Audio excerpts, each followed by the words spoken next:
how good your regular expressions are to look for things. If you're looking for something that's really common, like mail, you'll have billions of domains quickly. If you have something super unique, like Fluffy Bunny, you're likely to have less false positives.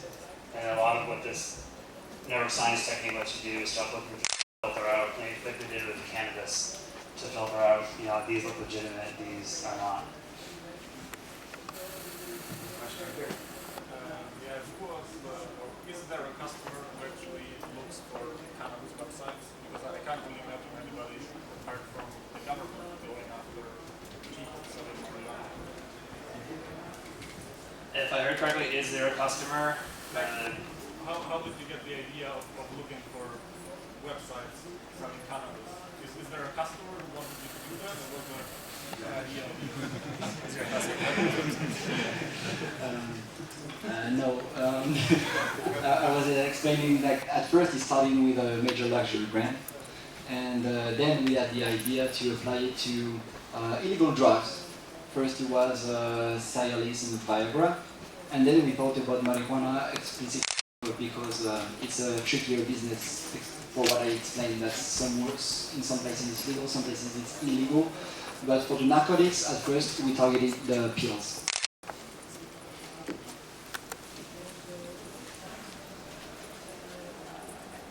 Yes.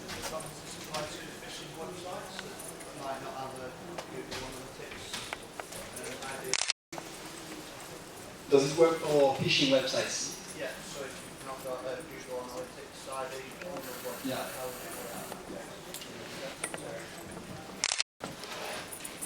Network science, I guess the larger answer is yes, it should. We haven't actually done it, but for websites, you have the same criminal organizations behind them.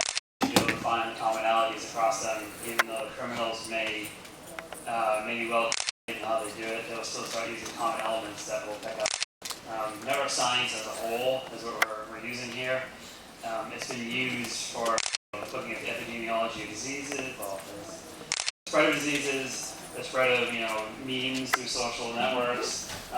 Back in the 1930s, there was a psychologist who mapped out social arrangements of kindergarten, primary school, kids just entering school, and it all works the same sort of way, find common elements and look through the graph theory and inference and all that.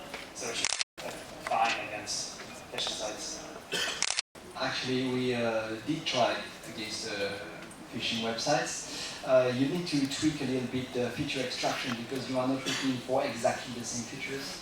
And we were not ready on time for this presentation, but we know it does work.